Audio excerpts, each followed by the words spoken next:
when you feel like you're nothing, but you wanna be something.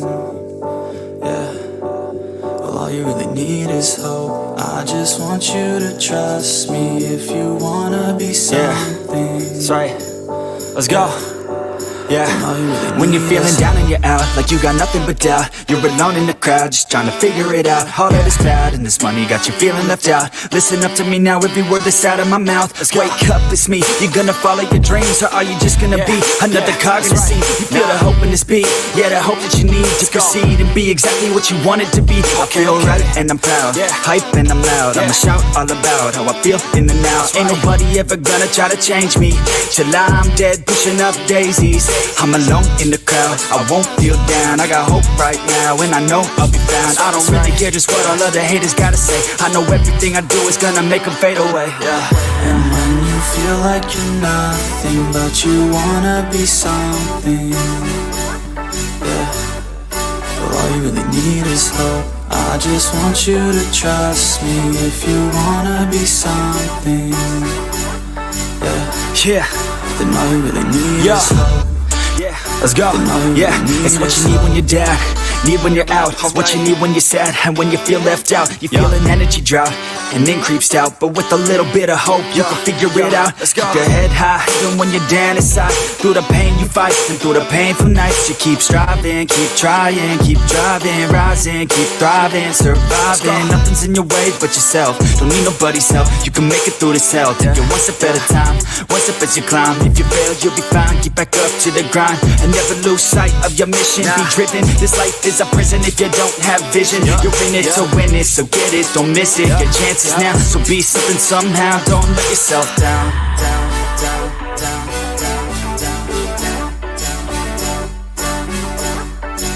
That's right. Sometimes all we really need is hope.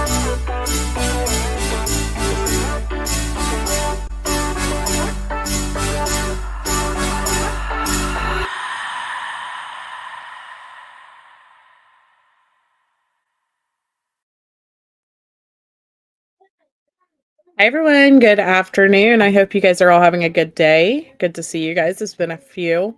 I definitely took the weekend off and just rejuvenated myself, relaxed a little, spent some time with the kids, got some yard work done, got some stuff planted. Vegetables are in the ground officially. And we are just trying to get set up for the spring. Finally had our last frost last week, so hopefully that was our last frost anyways. And just getting everything going. So of course, I have this up right now. Athena Strand, this would have been her 8th birthday. And so wearing pink today for Athena. I hope that you guys are as well. Just want to keep this baby's life in our thoughts and what happened to her, and keep her family in our prayers today as they're going through probably one of the most difficult birthdays that she would have ever had. It's got to be hard losing your baby to a monster. And so keep her family in your prayers today.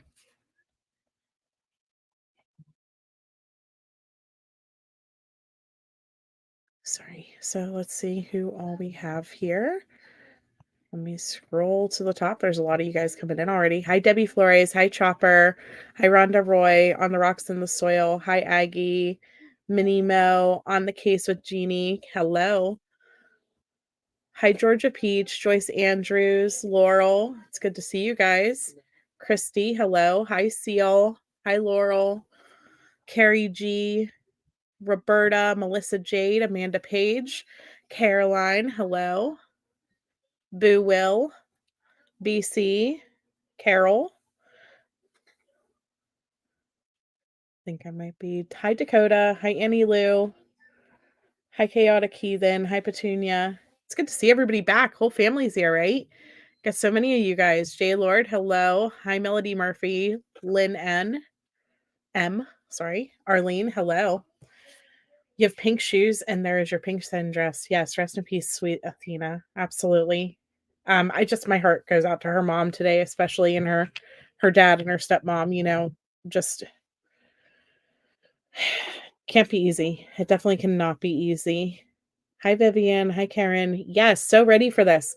So the there was a juror who came forward from the Letecia Stauch trial, and she did an interview with the news. It was about a 50-minute interview. The news put out about 3 minutes of it. So she was pretty frustrated that they only put out a couple minutes of it. And so then she had her friend go to the Facebook group and start answering questions. And so I have screenshots of the questions that she answered in the Facebook group, or the messages back and forth between them, rather.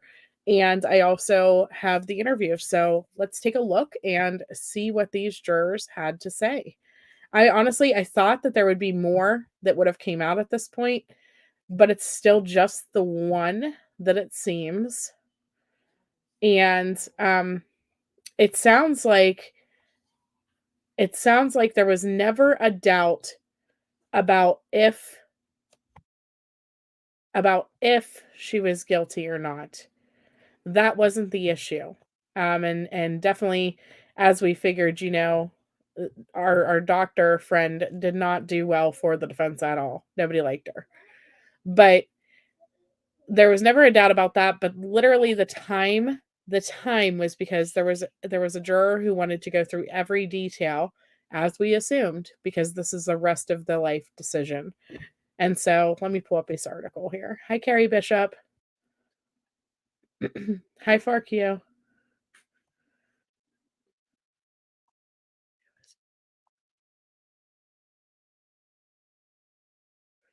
Oh, you crochet while working, Len? Or while watching? That's cool. I always tried to learn to crochet. Like, my nanny tried to teach me several times, and I just never got it. I don't know why. I just never got it. So it says complete coverage, the trial of Letecia Stauch from gavel to gavel. This is not it. Hold on. I clicked the wrong link. Give me a second. Just kidding. Here it is. Hi, Sherry. You taught yourself to crochet through YouTube? That's so cool. That is so cool. Hi, Emmy Joe. Hi, Kate. All right, let's try this one. It says, I'm very confident in the verdict. Stauch trial juror speaks out about murder case. So let's check us out.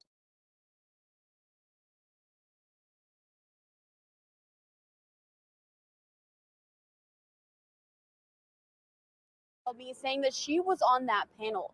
She told me she wanted to share her side of the story on camera, but she said she didn't want to use her name. I claimed the fact that we were chosen at random, but we were chosen for a reason. This juror says she went into the trial with an open mind. Sometimes the obvious answer isn't the correct answer, and sometimes it is the correct answer, but you have to do the research. And in this case, the research was going to the trial and listening. She tells me it was a difficult case to sit through, hearing medical examiners explain the injuries to 11-year-old Gannon, to seeing evidence photos and listening to family members share their trauma. It was much more difficult than I expected it to be emotionally. As the prosecution and defense closed, the juror tells me she felt ready to deliberate and thinks the other jurors felt the same way. She says after only a few hours of speaking with the other jurors, she was certain they were ready to convict. Even the people that took a little bit longer, I think that was their opinion going into it. They just needed to reassure themselves and to wrap their minds around we were making a life-changing decision for many, many people. She says the jury was able to come to a unanimous verdict after that guilty verdict was read by the judge. The juror tells me she felt relief, but also sadness for the family. It is frustrating to hear it all. And it's the worst part. It's the worst part. It is hard to not be able to get to that why. She says the trial will be something she carries with her forever. My daughter-in-law said something to me the other day. She said, it's kind of like going to battle. It was kind of like you did your service for the country, which was required, but you can be proud of what you did. The juror tells me getting back into her day-to-day routine has been challenging, but she's happy to be surrounded by her family.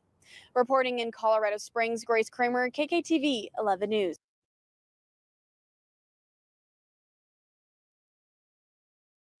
So this woman stood with this reporter for 50 minutes.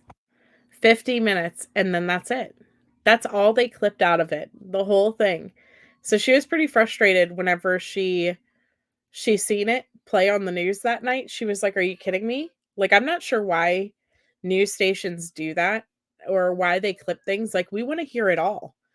So to put out literally, I mean, probably 40 seconds of this woman talking, just a few sentences here and there. Like, why would you do that? Where's the whole interview? Channel 11 News. Like, you dropped the ball. Put out the whole thing. Put it out, KKTV. What you talking about? That wasn't the interview. So, yeah. So she was pretty frustrated whenever she seen it though and seen the edit and seen that they just I don't know, completely just put out what they felt like of it. That's of course, their local news station. Wanted to see if they uploaded the raw interview. I don't think they did though. No. And I mean, and so they only got 81 views on it on their Facebook page. And I think part of it is literally it's a 2-minute video. Like what or not Facebook, their YouTube page. It probably would have done better if it was the full interview. If it was the actual like sit down conversation to see what was in their mind. We all want to know. Yeah, they suck the way they chop interviews.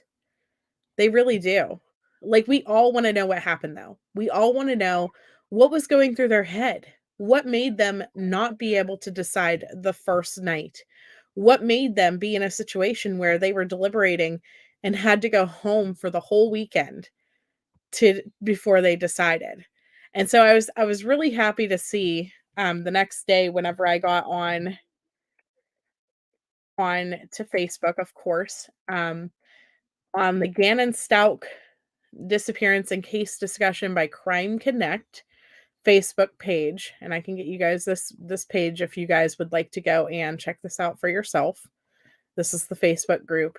So a woman came forward and said this was her friend that was interviewed, and she doesn't want her name used and things like that, but that it was her friend that was interviewed, and that she was allowing her to post like the question and answers that she had through all of it because she obviously was upset with what happened. And so I'm going to pull this up for you guys so you can see it. Now, some of these may have been posted out of order, I'm not sure. But here's what they shared in the Facebook group. Hi, Louisiana girl. Yes, Amy, I'm one juror. One juror. Yeah, we'll look at the life insurance policy too. We will check that out, we will. And we knew about the life insurance policy. The news is actually late on that. That's one of the documents that we looked at going into this trial. Like whenever we were talking about different theories about why Letecia could have done this and things like that. And we were like, well, was it for the life insurance payout? I don't think at first that that's why she murdered him. No. But I do think that once she realized that he was deceased and things like that, she had to think of a way to try to collect the money. And so we'll take a look at that video as well that the news put out and discuss that too. There was a guy juror as well, Emmy Joe. Okay, I'll have to look for that. So this is, it says, did you guys, any people thought that she was innocent when you went in to deliberate and then changed their minds? And she said, none. We had one guy who wanted to review his notes and evidence to make sure he didn't miss anything. The prosecution did a stellar job in presenting a mountain of evidence.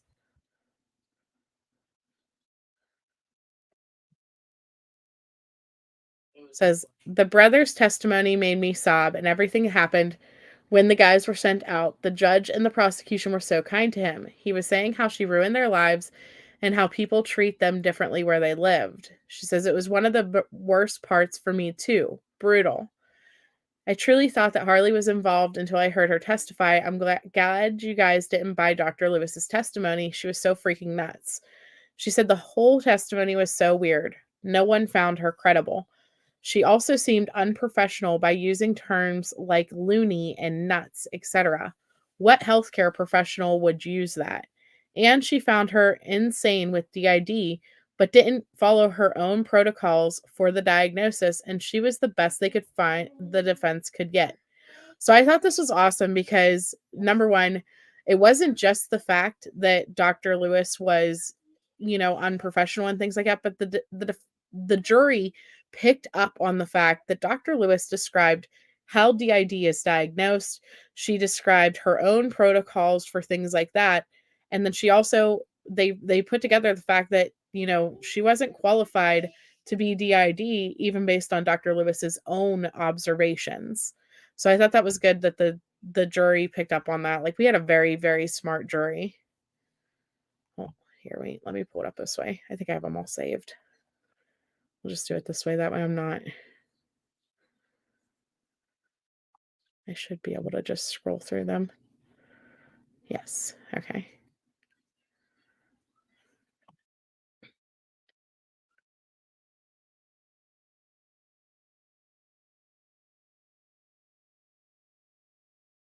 Let me go to this.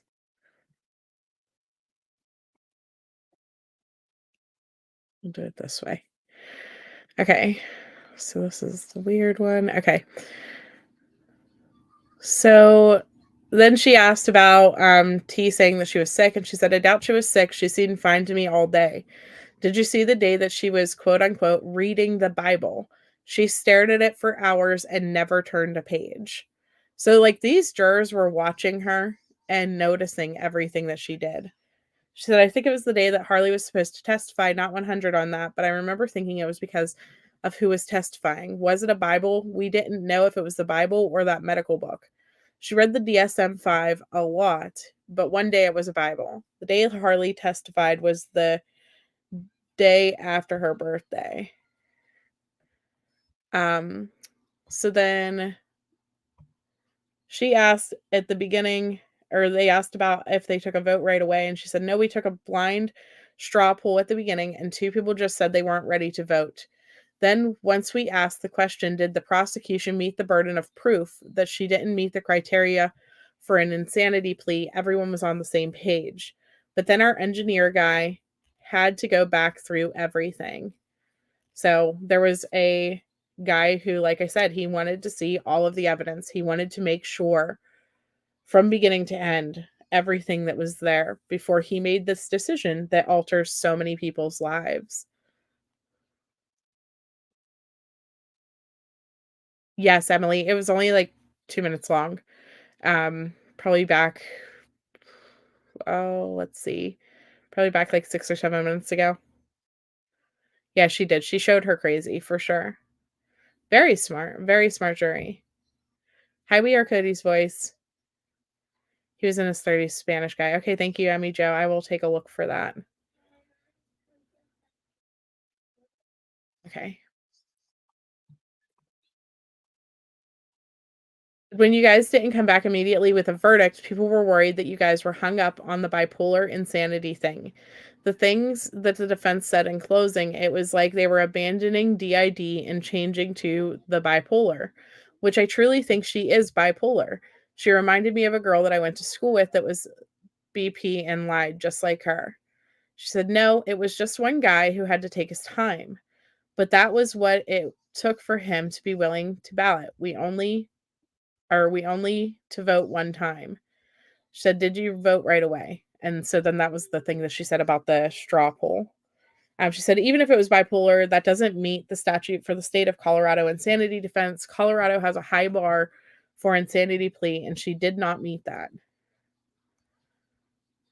High crimes have consequences. Hi, KCK.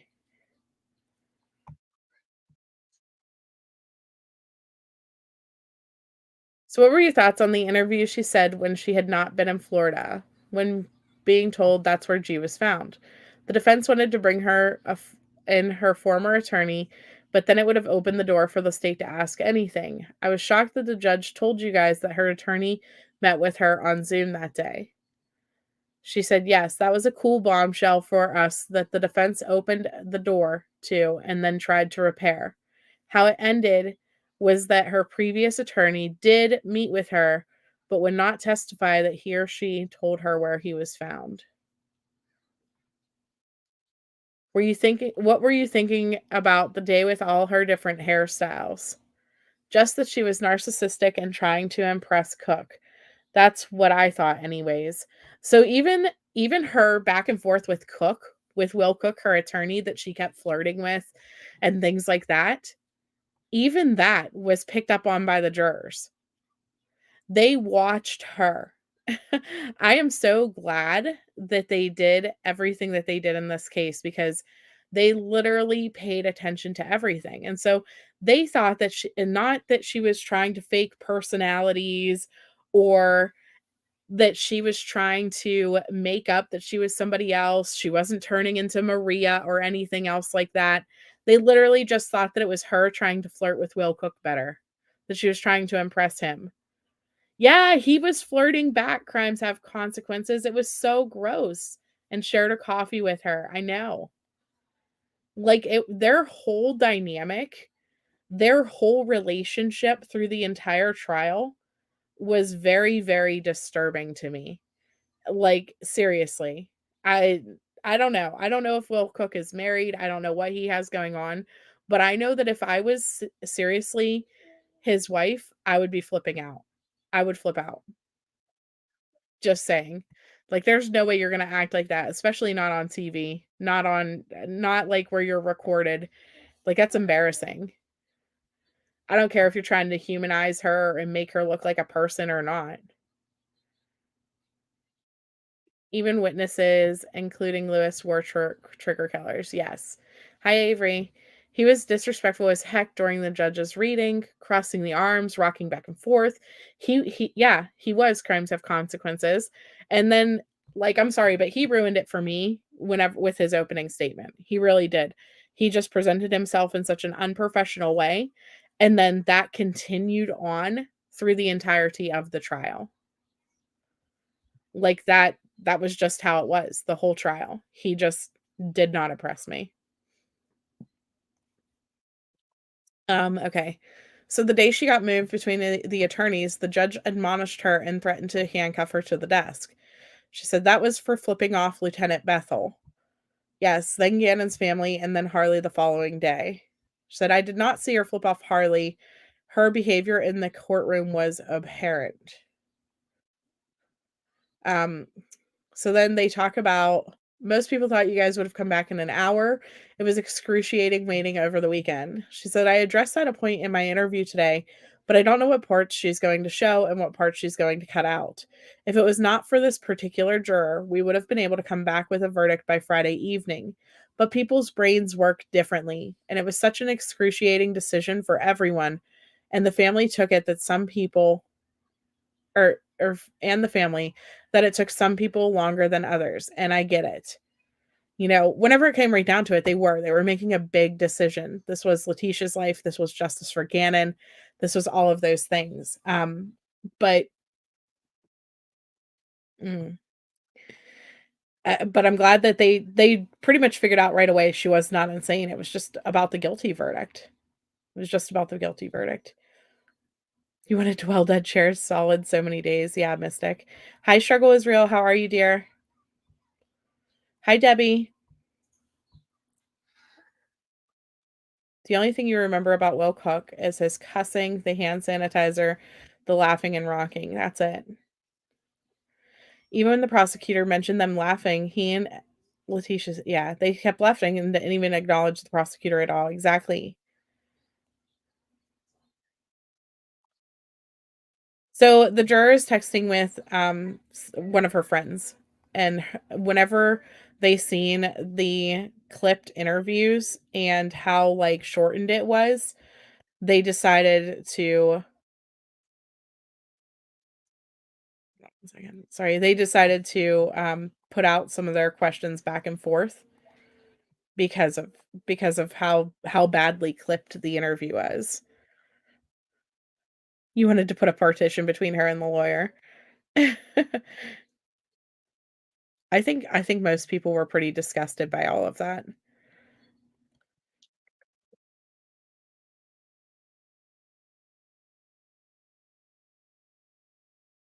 Let me see if I can find.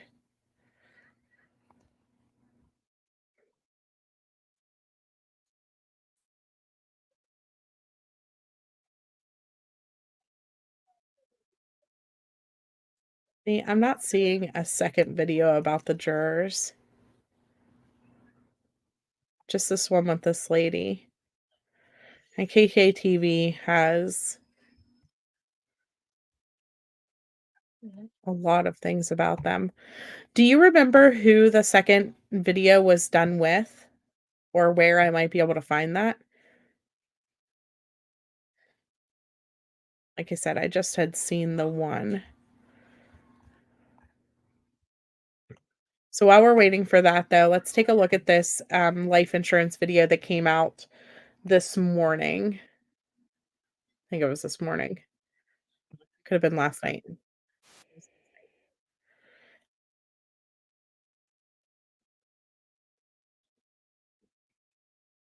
East Idaho News. Well, East Idaho News, that would have been for the Daybell trial.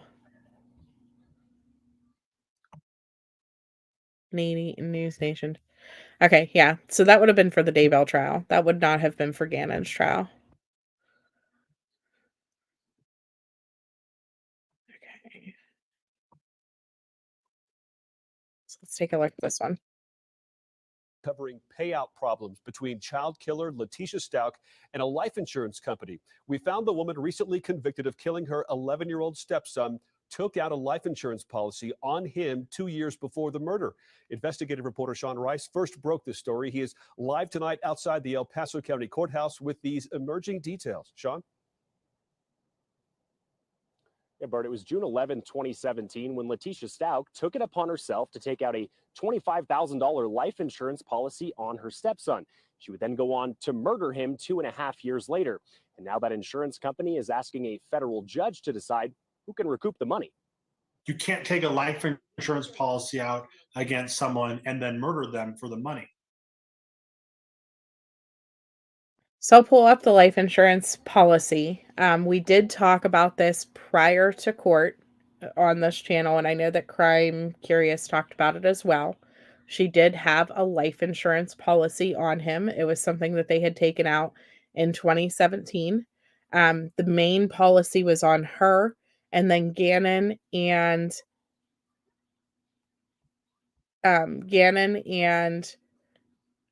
Lena were listed as child riders for $25,000 on that policy. So initially, the payout would be for if something would happen to the kids, it would have went to Letecia first, and then to Albert would have been the secondary.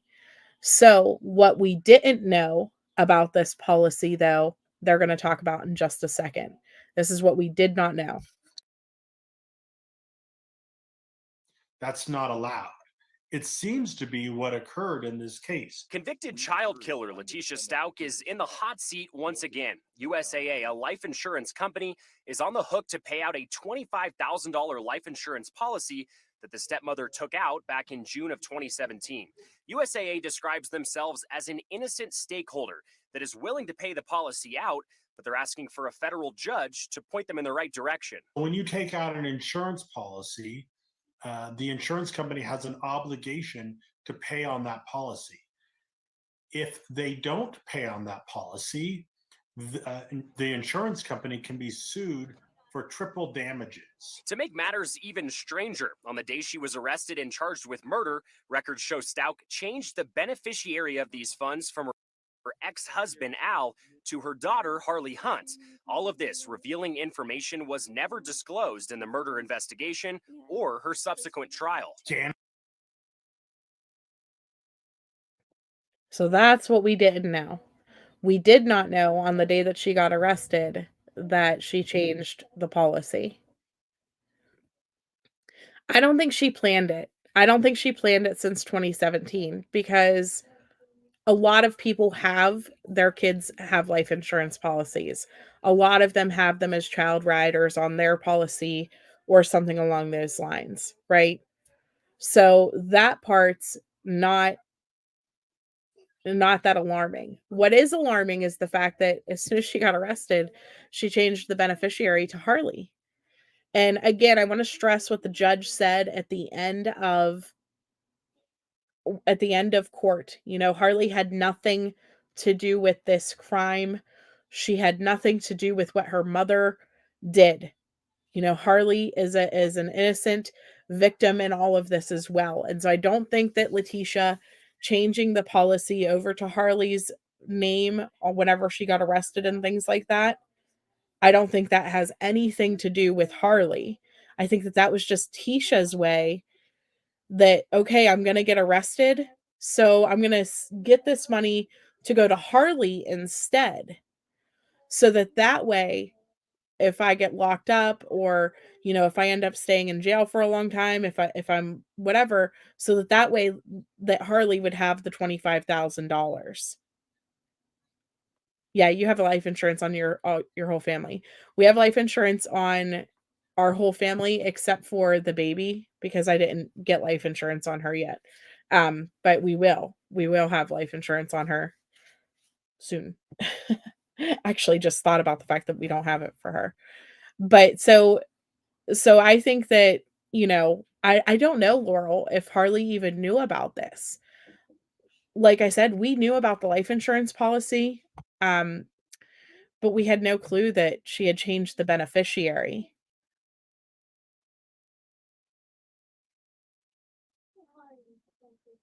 I don't know if it was like I said, to set Harley up for while she was gonna be in jail, or so that Harley could send her money for her books, or what her intentions were, but it's kinda interesting.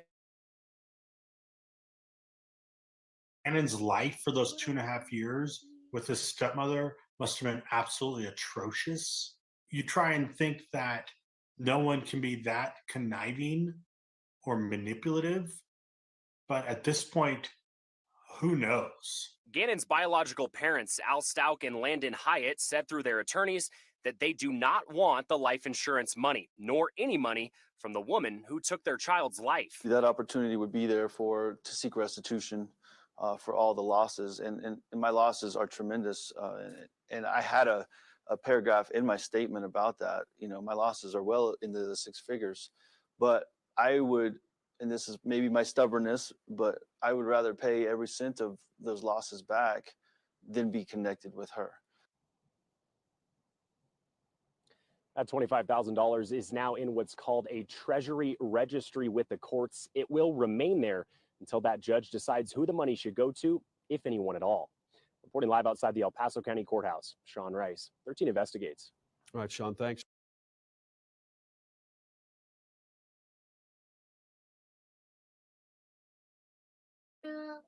Okay. You think it was intended for lawyers, books, etc., not for Harley. I agree, Aaron. I think that she was gonna transfer it to Harley so that she would have access to it through Harley, not so that Harley would be taken care of.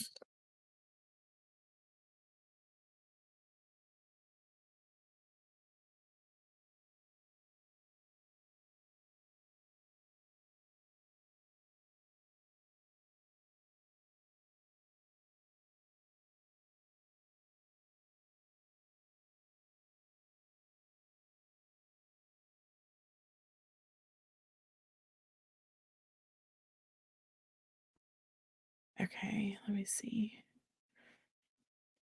No, yeah, there was 2 child riders, not just Gannon. It was for both of the children. Yeah, that's what I was thinking. I hope that they decide to give it to his sisters, to both surviving sisters, or something along those lines, you know. But I understand also the fact that the parents don't want this money, like it's blood money from their son, basically. I get it.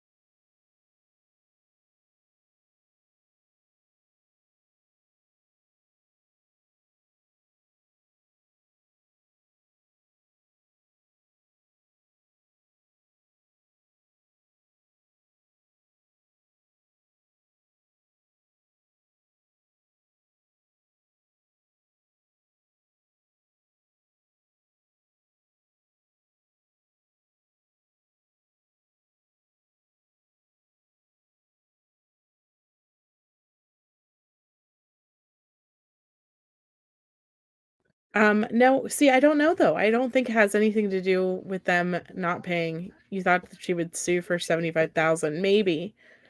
But you can't take out a life insurance policy on someone and then kill them. It doesn't work like that.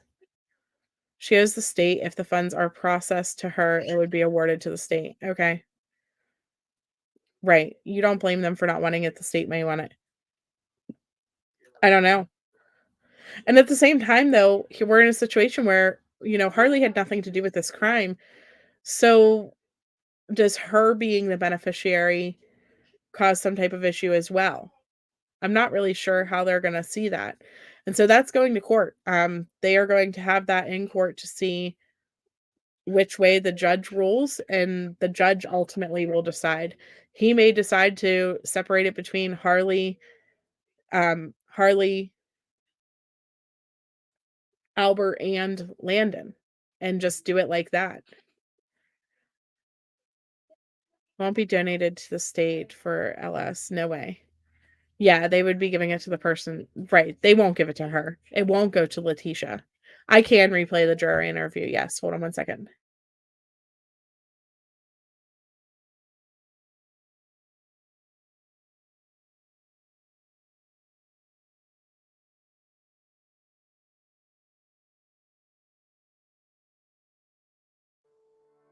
T-shirt on Printerville US is made with comfortable, airy materials along. Last week, after the Stauch murder trial, a woman emailed me saying that she was on that panel. She told me she wanted to share her side of the story on camera, but she said she didn't want to use her name. I cling to the fact that we were chosen at random, but we were chosen for a reason. This juror says she went into the trial with an open mind. Sometimes the obvious answer isn't the correct answer, and sometimes it is the correct answer, but you have to do the research. And in this case, the research was going to the trial and listening. She tells me it was a difficult case to sit through, hearing medical examiners explain the injuries to 11-year-old Gannon, to seeing evidence photos, and listening to family members share their trauma. It was much more difficult than I expected it to be emotionally. As the prosecution and defense closed, the juror tells me she felt ready to deliberate and thinks the other jurors felt the same way. She says after only a few hours of speaking with the other jurors, she was certain they were ready to convict. Even the people that took a little bit longer, I think that was their opinion going into it. They just needed to reassure themselves and to wrap their minds around we were making a life-changing decision for many, many people. She says the jury was able to come to a unanimous verdict after that guilty verdict was read by the judge. The juror tells me she felt relief, but also sadness for the family. It is frustrating to hear it all.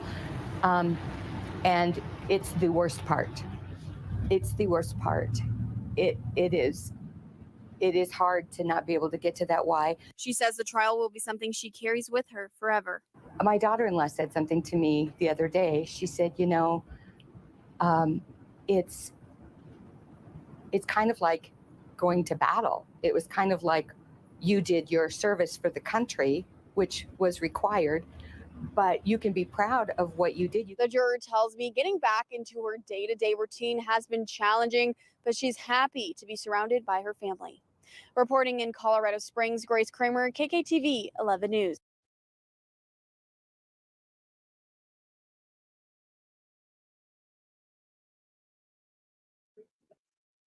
Lisa Lee, was she secretly paying for that policy? I don't believe so. I'm sure that this is probably something that Albert would have had to have known about.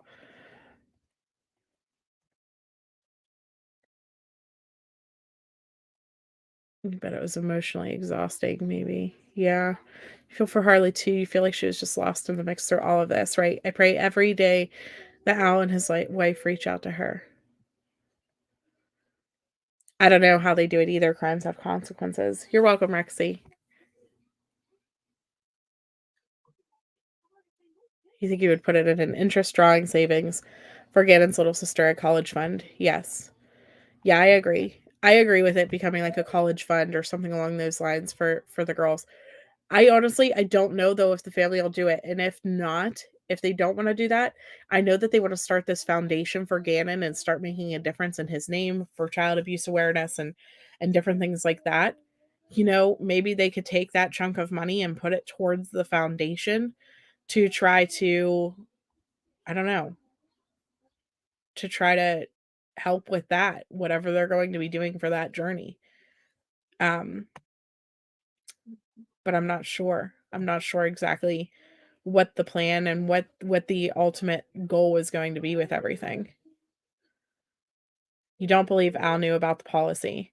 Okay, he may not have. I hope they reconcile with each other. You're talking about Albert and Harley, I'm assuming. Yeah, Boo Will, the foundation is going to be a beautiful thing, and I truly believe that Landon is going to follow through with that, and that they are going to get that going. Oh, I know. It had to be draining to see everything that they were seeing. Regardless of if Albert knew about the policy or not, it is not uncommon whenever you have a big policy like that. The initial policy was for $500,000 for Letecia, and it had child riders with that policy, and so she added Lena and Gannon both as the child riders on the policy for $25,000 each. That is not an uncommon policy in itself. And so that part doesn't raise red flags. I don't think that she got that back in 2017 with the intentions of going forward and someday killing Albert's children to receive it. But I do think that the minute that she killed Gannon, as she started thinking, how can I get this money? I think that she thought after the fact about the 25,000 and the fact that she was going to need a lawyer. She was going to need different things. And so that's why, she went to jail. She made one phone call from the jail, we heard. Was that her one phone call to the insurance policy to change the beneficiary over to Harley, so that she could try to get her hands on that money and get herself an attorney or get herself something like that. But it's craziness. It's craziness in itself that she thought that she would still get this money through Harley. Yeah, it's totally common. You have the same policy, right? It's weird though. Military provides life insurance to for his family. True, crime has consequences. They do, but only to a certain amount. I'm not sure what policy exactly his children would have had through the military,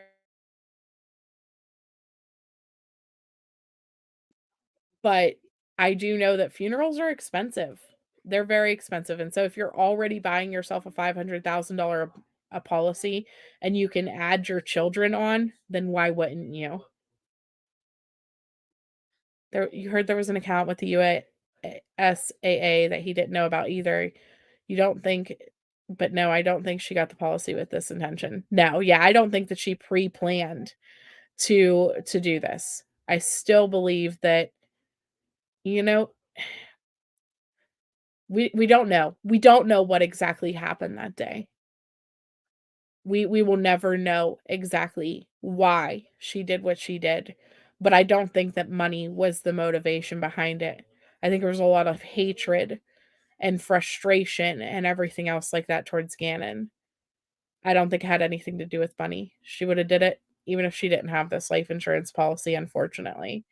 What this does do though is this puts Harley back in a negative light, in my opinion. This gives the media the ability to go after Harley all over again. And I feel like we just got past this. We just got past Harley getting attacked. We just got past the fact that we now accept the fact that she had nothing to do with this.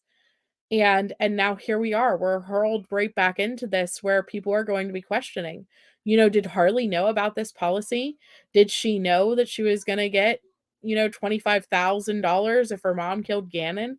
And like questions like that are going to be coming up, and it's going to be infuriating, to be completely honest, to watch people who are going to take this and they're going to use it to put Harley back in the hot seat and to drag this child again. I'm sorry, she's an adult, I know, but it, it's traumatizing. It's horrible. Yeah, you think it costs $5 extra a month for the 50K on your daughter. See, it's not much. I know it's not much because I know we have a policy for my husband. He's had multiple heart attacks and stuff like that, and his policy includes child riders for our children that were born at the time that, we started that policy. Um it's just a reality. accidents happen every day. I know multiple people who have lost their children to horrible, horrific accidents. And so that's outside of medical things that can happen. That's outside of of horrible tragedies, and you just never know. And so I've always been in the mindset of, you have to be prepared for anything, including, unfortunately, the untimely death of your child. And it's gruesome to think about, and you don't want to think about that. I would never want to think about something happening to my kids. But I also don't want to think about the fact that so many families go through this where horrible things happen to their children. I had a friend who lost 3 children in a house fire. He lost all 3 of his baby girls in a house fire. And they had nothing. They had nothing prepped for their kids, and so not only were they going through the most horrific time of their life and losing their children in a house fire, but then they also financially, they didn't have house insurance, they didn't have life insurance, and so they were stuck in this situation where they were trying to figure out how to start their entire lives over again without their children and rebuild. And thank God the community came together and they had a very successful GoFundMe and stuff like that. But that doesn't happen for every family. It just doesn't. And not every family is blessed with communities and GoFundMes that are successful. I have seen children that have died that they never get past 1,000 or whatever. And so, we've always been in the mindset of making sure that if anything, God forbid, would happen, that we can, make sure that the rest of our kids, the surviving children, if something would happen, are financially okay still. Yeah, crimes have consequences. Absolutely. Also, people, make a will, please. Make a will, please. Yes. Gosh, I agree with that because that stops so much feuding if anything would happen. Hi, Rebecca Gable. You never got crocheting either. Good. Now I know it's not just me. Hi, Live Lock No More, dear. So I don't know, but yeah, so I'm kind of frustrated because I want to go back to that day, what the judge said about Harley, because I think it's important to have that be the last thing that people hear whenever we're hearing, oh, the day she got arrested, she switched the policy over to Harley's name. Okay. Yes, but Harley had nothing to do with this, you guys. Please, please don't come for this girl again because of a news station digging up a life insurance policy that we did know about. Let me go back to.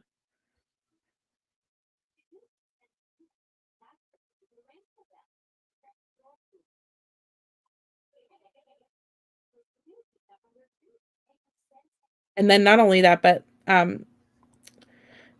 Albert and Landon both also mentioned Harley in their statements too.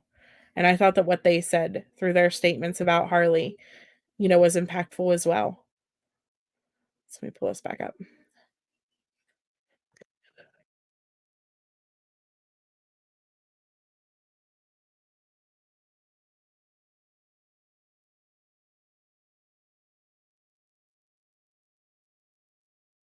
A parent's worst nightmare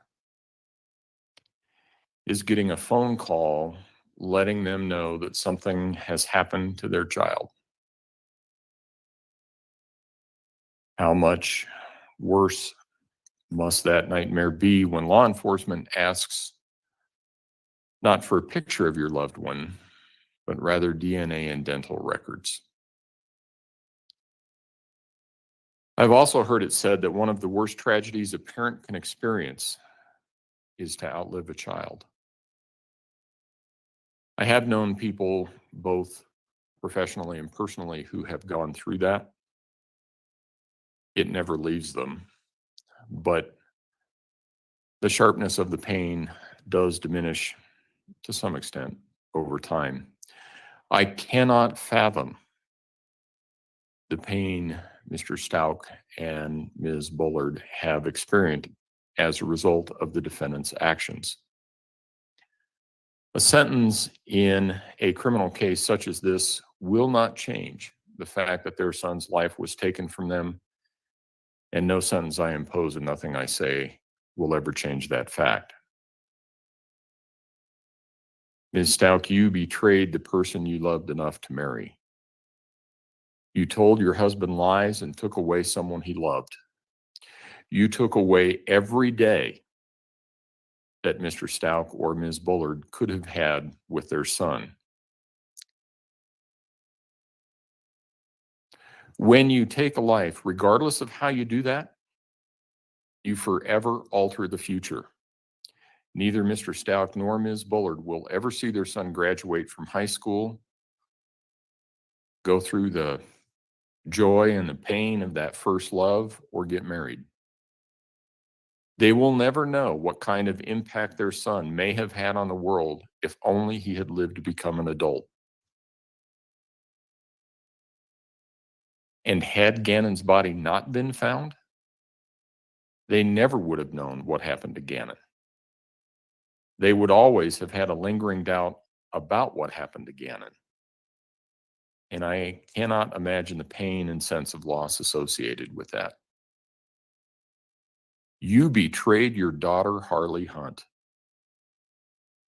I cannot imagine the emotional impact that you have had on her due to your selfish and calculated actions. This is a young woman that trusted you to put her interests above yours. This is a young woman who believed in you and believed you were innocent of this crime right up until the time that you pled not guilty by reason of insanity. And she still loves you. That's natural for a child, and it doesn't matter how much older they get. You were supposed to protect her. I cannot imagine the guilt she feels or the therapy that she will need to address your betrayal. There is no evidence that she had anything to do with the murder or your cover-up of it, but some people still think that she is somehow involved. She wasn't. The incredible strength of will and courage that it took for her to come in and testify is amazing to me. But she did it because, as she said, it was the right thing to do. And while thankfully she didn't testify, let's not forget about Lena. You betrayed her too. You took her brother from her and forever altered her family dynamics. She will always wonder who she can trust and will always feel that loss. She was there the day you killed Gannon. His body was still in the house when she got back from school. At some point, you even claimed this 8-year-old girl helped you move her brother's body from the basement to the back of your car. That's just simply not true. As she gets older, Lena is going to want to know more, and she's going to want to know if there was something that she could have done to prevent this. I hope she comes to realize that she has no fault in all of this. You betrayed your stepson, and you took his life. You took away everything he was and everything he could ever become. I can't imagine the terror and confusion that he must have felt in the last moments of his life when he knew his life was being taken by someone he trusted to protect it. Your attempt to raise the claim that you did this because of your adverse childhood is also a betrayal of people that have mental health issues. It is no secret that there is a large part of our population that has mental health issues. It's also no secret that our country and our health system could do a much better job addressing mental health issues than it does. However, the number of people with mental health issues who become violent is small, and the number who become murderers is smaller still.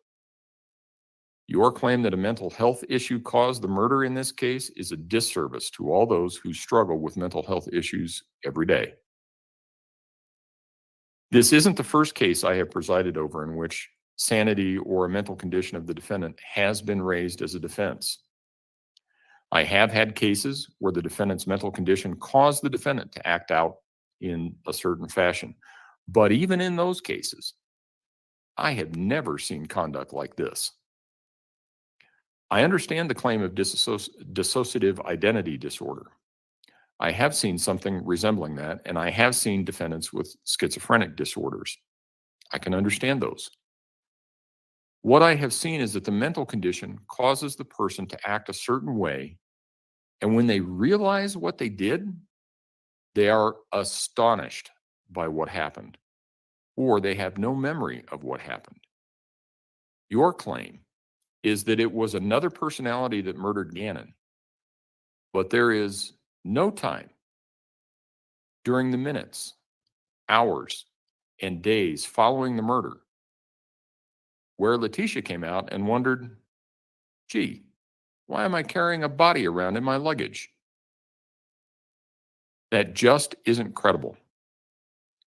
You knew what you were doing. You made a number of clear and conscious decisions to cover or disguise what you had done. Claiming a lack of motive is a common defense tactic, and it can be a sound strategy. The truth is, however, that it only takes a moment to make a bad decision that results in disastrous consequences. And oftentimes, we never know why a defendant chose a particular course of action. However, that does not mean that they did not intend to undertake a course of action. Sometimes, as in this case, the likely explanation is anger. An 11-year-old boy with burns who feels that he's not being taken care of. An 11-year-old boy on the verge of being a teenager. Those of us who have lived through people or kids with that were teenagers, we know how that is. It is not hard to imagine Gannon saying something, "You're not my mom. I want my mom. I want my dad." And that would be enough to make you really angry. But anger is not an excuse. A defendant is responsible for the choices they made and the actions they undertook, even though those choices arose out of or were motivated by anger. It's clear that you hated and were jealous of Landon Bullard. You saw yourself as a better mother than she was. It's clear from the evidence that you had some resentment from being left with Mr. Stauch's children. It's clear you had some resentment toward Mr. Stauch because he traveled as part of his job. Some of that manifested as early as Al's assignment in Alaska when you made allegations against the people in his unit. That caused Al to have to return from Alaska. And in one of the phone calls that were played for the jury, you talked about having to take care of his kids while he was away and what a good mother you were. It's clear you felt trapped. You wanted out. You were searching for a new job and a new location in Florida. Mr. Stauch had been gone on his new assignment for less than 2 days when the fire in the basement occurred.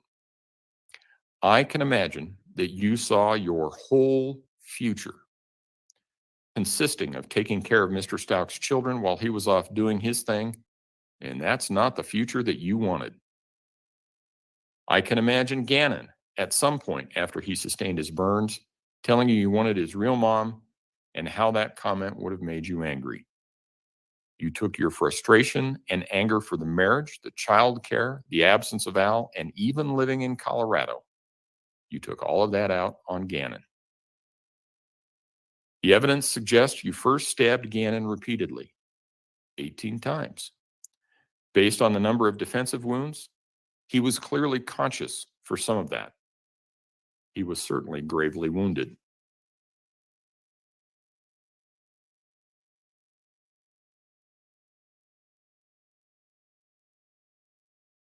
And chillingly, it would also explain how you were able to mimic the sound of Gannon breathing in one of your sessions with Dr. Lewis. Those were probably close to his last breaths. He was dying but not dead. The evidence could also lead one to conclude that he either fell or rolled off the bed where you shot him in the head and then beat him with the butt of a gun or a baseball bat. That would explain the blood found at different levels on the walls in Gannon's bedroom.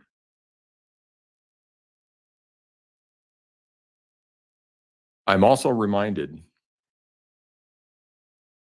of the look you had on your face when you slipped your handcuffs while being transported back to Colorado and attacked Deputy James. I shudder to think that that was probably the last thing that Gannon saw before he died. You have shown no remorse throughout this process. Instead, you've made a choice to build a web of lies. When you gave an interview to Detective Jessica Bethel on January 29 of 2020, you told her, you lied to her about Gannon running away and that he was actually taken by a guy named Eduardo. When you explained that to Detective Bethel, you said you needed to lie because you didn't want to face the consequences. You told her that you were trying to come up with a plan about what you should do. And finally, you told her you really thought you could fix this. I think that's true. You lied because you didn't want to face the consequences. You needed to come up with a plan to fix this, and that plan involved covering up what you had done. It involved lie upon lie. But you slipped up at various points and let kernels of truth escape. In one conversation with Mr. Stauch, you told him the FBI needed to close the borders of Colorado, needed to close I-95. I-95 doesn't go through Colorado. It's an interstate that runs along the entire eastern seaboard. It's also not far from where you dumped Gannon's body. When questioned by Detective Bethel, you told her that Mr. Stauch might also make up some kind of story about you coming at him with a knife. You said you would never use a knife like that. Yet Gannon was stabbed 18 times.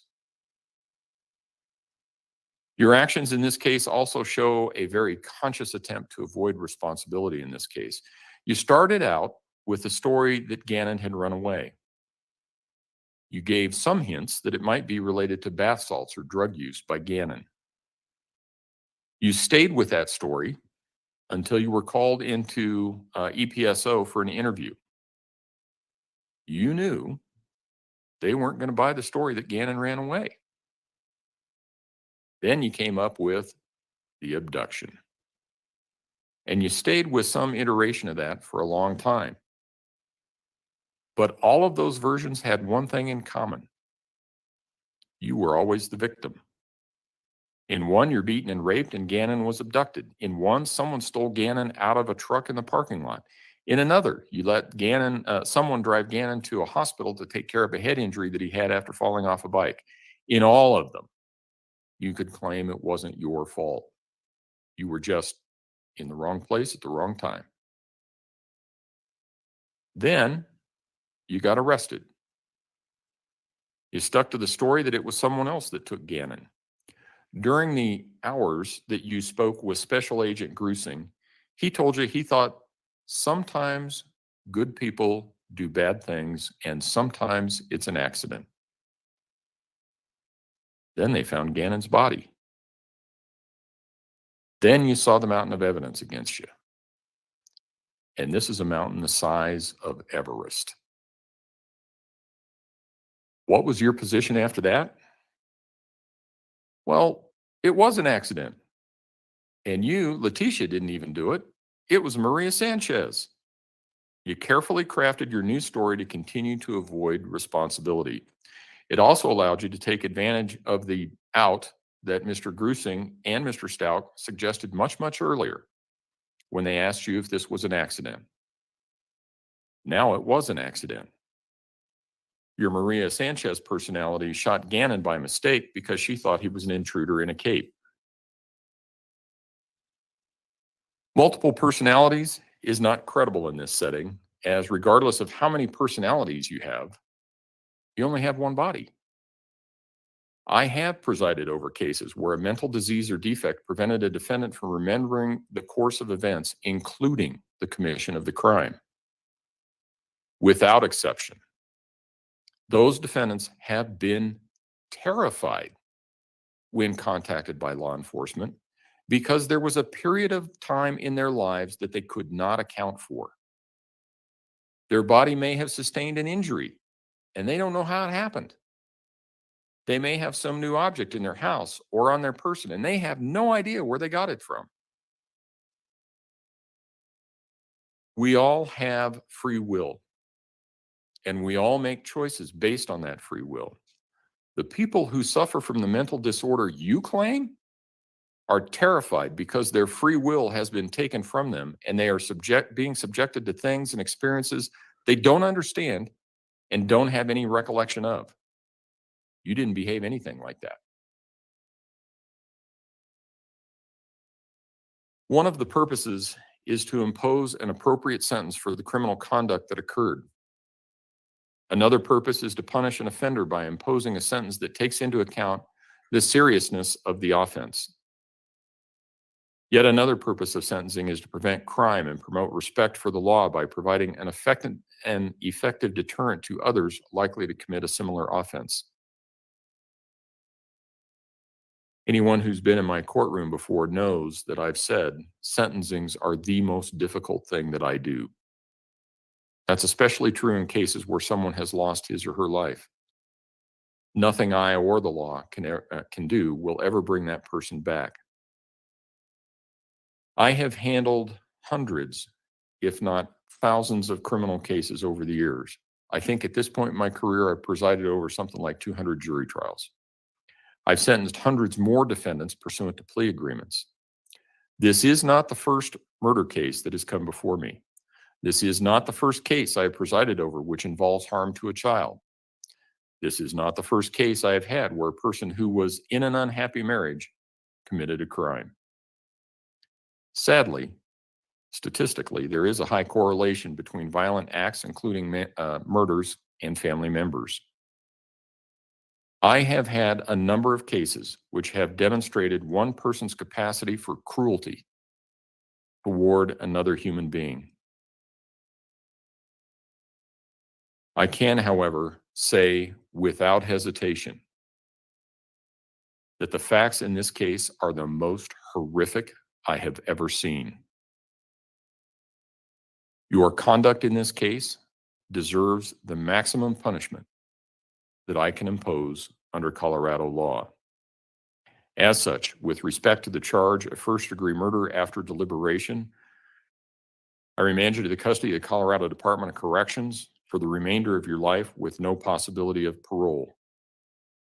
With respect to the charge of murder in the first degree of a child under 12 by a person in a position of trust, I remand you to the custody of the Colorado Department of Corrections for the remainder of your life with no possibility of parole. Those two sentences will merge. If you have questions about that, you can ask your attorneys.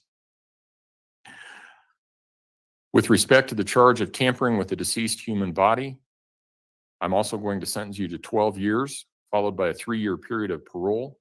That sentence is to be consecutive to the life sentences that I've already imposed. With respect to tampering with physical evidence, I'm going to impose an 18-month sentence. That sentence is also consecutive to the sentences for the murder charges that I have imposed. I also understand, with the consent of the prosecution, and I'm assuming no objection from the defense, that I will dismiss all the charges in 20 CR 3170, close that out subject to restitution, give the people 49 days for restitution, 14 days for response, and if there's an issue, we will set it within 90 days from.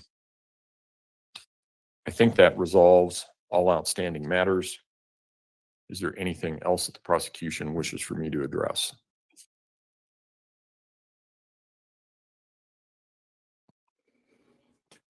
Sorry, I was initially only going to play the part that Arlie was mentioned, because that's what we were talking about, obviously. But then you know what? Let's watch her be sentenced again. I can't stand that woman. I can't stand her. Period. That's it. That's all. No, Mary, thank you for following it here. Lisa Lee, you can't put this on her. You cannot put this on Harley. Should the house felt weird that night because T was acting strange or whatever, different than normal because of the fire and the cold and everything else like that. Harley also said that she grew up not questioning her mom. If you questioned her, you got backhanded. This was an abused child. If you have not grown up in that type of abuse, if you have not lived with that type of abuse, you could never understand. You learn to do everything the right way. You learn to anticipate doing things the wrong way and what type of backfiring and horrible outcomes that can have. You learn to protect yourself and you learn to survive at all cost, not to make waves so that you don't make the entire rest of your life miserable. She didn't question anything. She didn't question anything. The fact that there are still people who blame this child, who blame Harley, that's a problem. I'm sorry, but it is not her fault. She did not do the actions.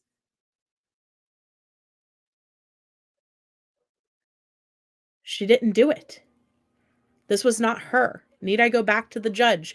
Need I go back to Albert's speech? Need I go back to Landon's speech? I can sit here and play it over and over again. Need I go back to, I don't know, the prosecutor? Harley did not do this, guys.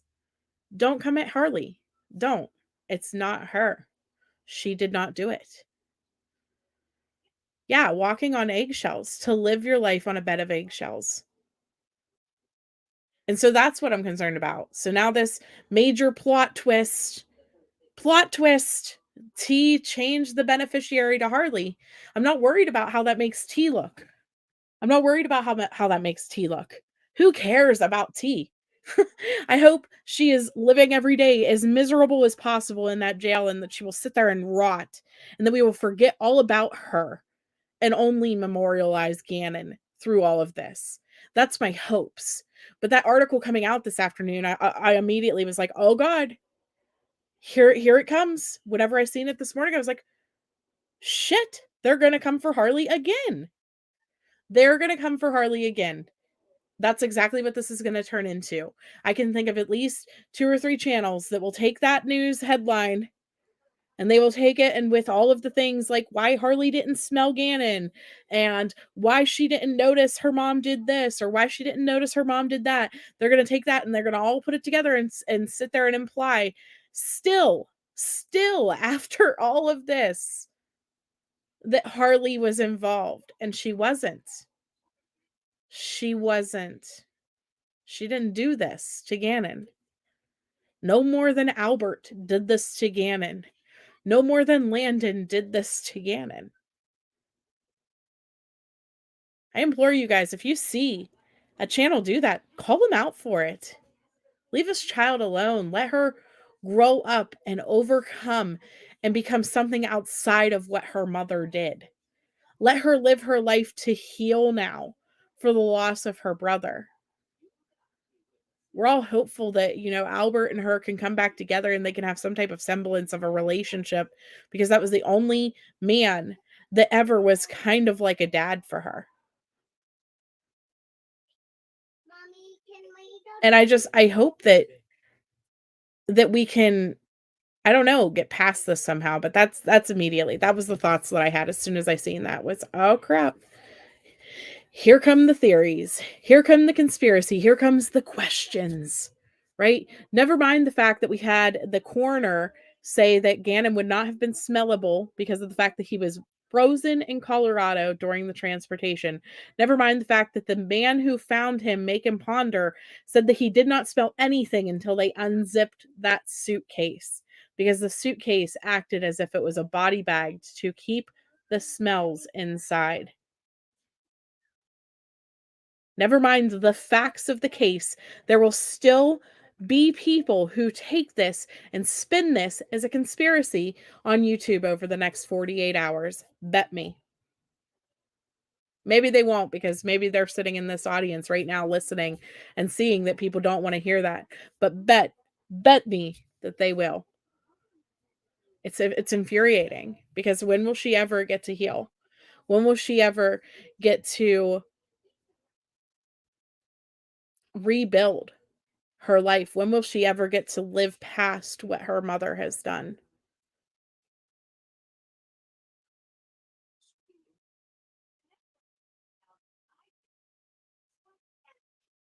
God forbid I were ever judged by the actions of my mother and the things that she did and the things that she has done through my life. Hi, KPM. How are you?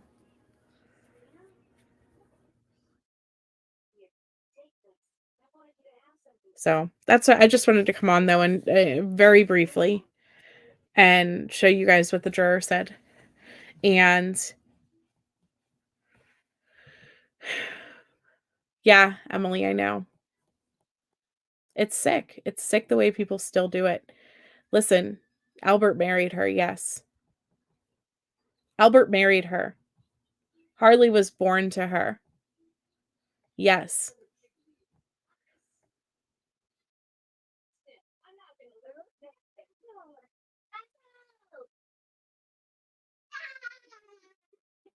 But they didn't do this. Landon had split custody with Albert. And I see people all the time say, well, why wasn't she raising her kids?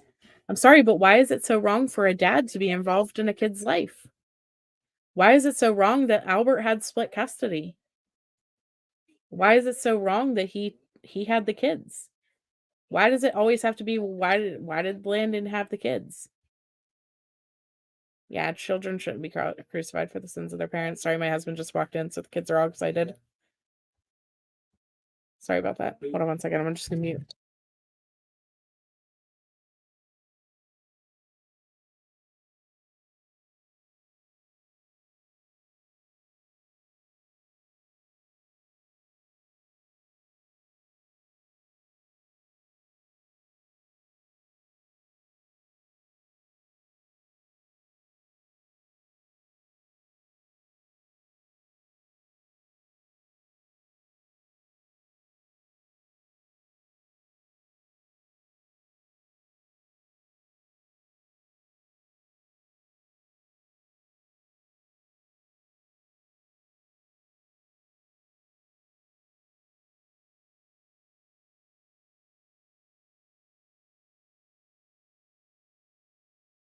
Hey.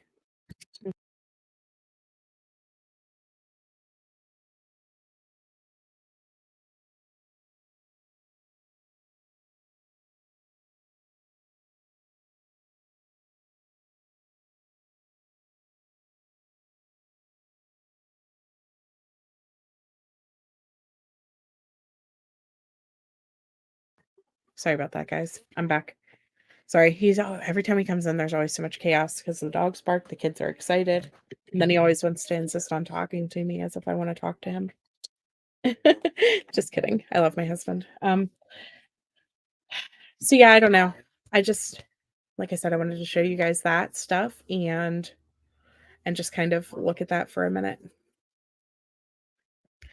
Yeah, we all know Landon's story. She did what she did best. You give her credit. You said she loved herself. I know. Yeah, they miss their daddy. What are they thinking? They miss their daddy. That's funny. Happy birthday, by the way, dear. It's your actual birthday today. Everybody tell her happy birthday. What are they doing? I think my dog's like getting ready to jump off the porch. I don't know why. She like just started running crazy on the porch next to me. There's a squirrel in the backyard. Look out, guys, squirrels. Yes, happy birthday to you. Happy birthday to you. I'm not gonna sing the whole song because I have a horrible voice. Yeah, Landon even trusted her. She loved her. They were friends. They were really good friends. So, all right, but I will get off here. I love you guys so much. I will see you guys tomorrow. I'm going to try to be live the next couple days. I'm not going to be live though, guys. Summertime is going to be rough. I'm probably going to have to move to a more afternoon, like after dinner time type of live, because we have so much going on, so many activities, lots of outdoor stuff. You know, the weather has been beautiful this weekend, and so we of course were outside all weekend. And if we just, I don't know, busy life, all these children's, you know how it is. And so many places to go, so little time to do it in. But I love you guys. Oh, Emmy Joe, happy early birthday. Happy early birthday, dear. See my 2. No, okay, so he doesn't have full custody. I believe it's still the same arrangement. I think he kept it the same arrangement. He could have had full custody from my understanding. He could have won it full custody, but I believe that they did keep it same arrangement, where he has Lena through the school year. She goes with mom on holidays and summers, or part of the summer. So, oh man. All right, guys, I love you all so much, and I will talk to you guys later. Thank you so much for being here. Yes, don't forget to hit the like button, share, subscribe, and do all of the things. Have a great day.